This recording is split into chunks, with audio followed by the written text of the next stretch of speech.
Dobrý deň, vítam vás pri sledovaní štvrtej časti videomanuálu k aplikácii Rudo s názvom Evidencia pohľadávok a záväzkov. Tento diel nadväzuje na predchádzajúce tri, preto odporúčame si najprv pozrieť tie. V tomto dieli videomanuálu si vysvetlíme, čo sú pohľadávky a záväzky a akým spôsobom sa s nimi pracuje v aplikácii Rudo. Pohľadávku môžeme definovať ako niečo, v našom prípade finančné prostriedky, čo sme niekomu požičali a on je nám to povinný vrátiť. Majme jednoduchý príklad. Požičali sme bratovi, to znamená, že máme voči bratovi pohľadávku. To, že sme bratovi požičali peniaze, bol náš výdavok. To znamená, v mesačnej evidencii výdavkov zaevidujeme výdavok typu pohľadávka. Brat nám postupne peniaze vracia, to znamená, v mesačnej evidencii príjmov evidujeme príjmy typu pohľadávka. Poďme sa teraz pozrieť, ako sa evidujú pohľadávky a ich splácanie priamo v aplikácii Rudo.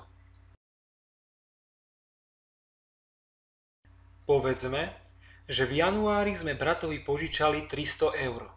S tým, že nám ich po 100-eurových mesačných splátkach vráti. Kliknime v záložke Výdavky na tlačidlo Mesačná evidencia. Z rozbaľovacieho menu vyberme mesiac január. Stlačme tlačidlo Pridať. Vyberme pripravenú kategóriu pohľadávky požičané niekomu. Ďalej zadajme sumu 300 eur. Čo je ale najdôležitejšie, musíme zmeniť typ z príležitostného na pohľadávku. Tým dáme programu Rudo vedieť, že ide o pohľadávku. Stlačme Enter. Položka, ktorú sme chceli pridať, sa nám vysvieti na červeno, čo nám signalizuje chybový stav. Po nadídení myšou zistíme príčinu chyby. Vybrali ste typ pohľadávka, preto musíte zadať poznámku pre jej identifikáciu. Zmysel tohto chybového hlásania pochopíme za chvíľu. Teraz zadajme do vlastnosti poznámka krátky a výstižný popis evidovanej pohľadávky. Bratovi na 3 mesiace.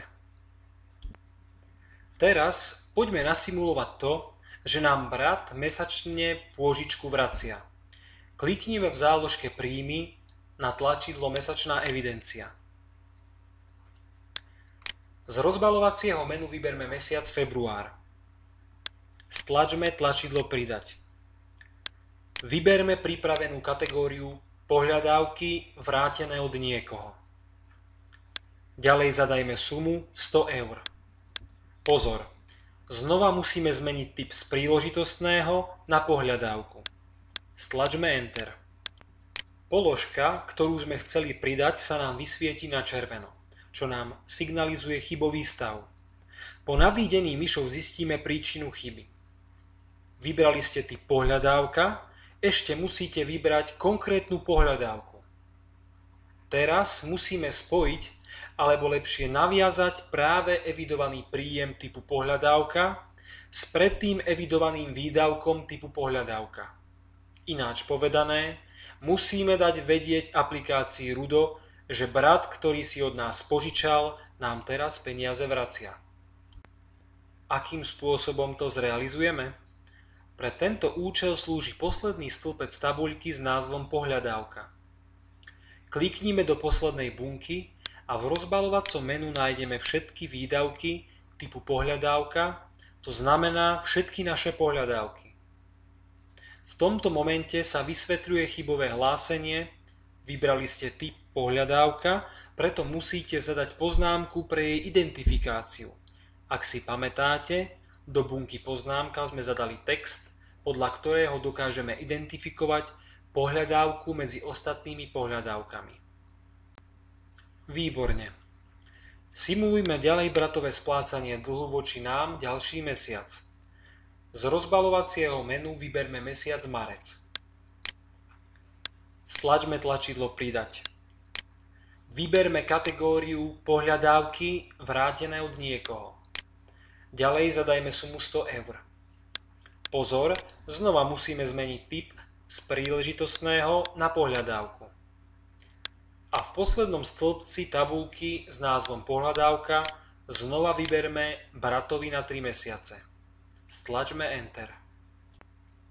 Z doteraz ukázaného nám vychádza potreba mať riadenie pohľadávok a ich splácanie na jednom mieste, aby sme vedeli, aký je priebežný stav splácania.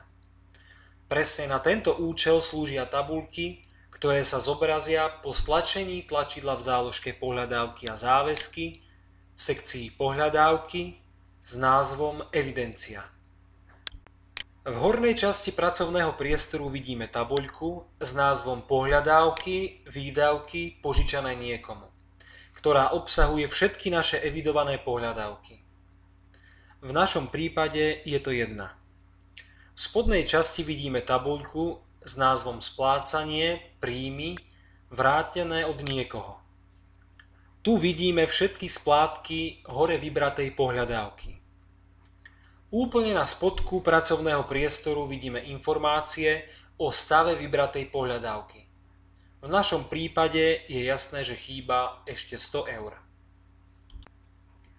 Táto stránka však nemá iba informatívny charakter, ale priamo tu môžeme evidovať pohľadávky, to jest výdavky typu pohľadávka, a ich splácanie, to jest príjmy typu pohľadávka. Ukážeme si to zaevidovaním poslednej bratovej splátky. Kliknime na tlačidlo Pridať v tabuľke Splácanie, vyberme kategóriu pohľadávky, vrátené od niekoho, zadajme sumu 100 eur a v poslednom stĺpci zadajme mesiac apríl a stlačme Enter. Stav pohľadávky v spodnej časti sa dynamicky prepočíta po vložení či zmene údajov v ktorejkoľvek tabuľke. Skúsme zmeniť dlžnú sumu z 300 na 305 eur. Vidíme, že po stlačení Enteru sa nám automaticky hodnoty prepočítali. V tabuľke pohľadávky vidíme stĺpec Splatené. Tu riadíme to, ktorá pohľadávka je už splatená a ktorá nie. Pozor, nerobí sa to automaticky. To znamená, keď výška pohľadávky sa rovná výškam splátkam, ale manuálne. V našom prípade odpustíme bratovi 5 eur a teda označme pohľadávku za splatenú. Tak, že zaškrtneme políčko v bunke Splatené a dáme Enter. Teraz sa prepnime do splatených pohľadávok. Vidíme ju tu. A keď sa prepneme naspäť, vidíme, že momentálne už neevidujeme žiadnu nesplatenú pohľadávku. Prepnime sa naposledy do splatených. Ako poslednú splátku sme evidovali splátku za apríl. Poďme sa presvedčiť, či ju uvidíme v mesačnej evidencii príjmov za apríl. Prepnime sa do záložky Príjmy a kliknime na tlačidlo Mesačná evidencia. Z rozbaľovacieho menu vyberme apríl. Vidíme ju aj tu. Z toho je jasné, že je jedno, v ktorej evidencii pridávame pohľadávky a ich splácanie.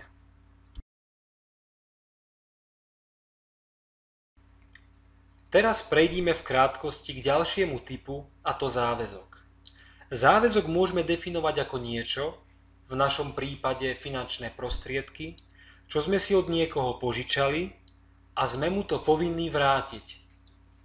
Majme jednoduchý príklad. Požičali sme si od mamy, to znamená, že máme voči mame záväzok. To, že sme si od mamy požičali peniaze, bol náš príjem. To znamená, v mesačnej evidencii príjmov zaevidujeme príjem typu záväzok. Postupne peniaze máme vraciame, to znamená, v mesačnej evidencii výdavkov evidujeme výdavky typu záväzok. Systém evidovania záväzkov a ich splácanie v aplikácii Rudo je úplne rovnaký ako evidovanie pohľadávok a ich splácanie, preto ho nebudeme prakticky ukazovať.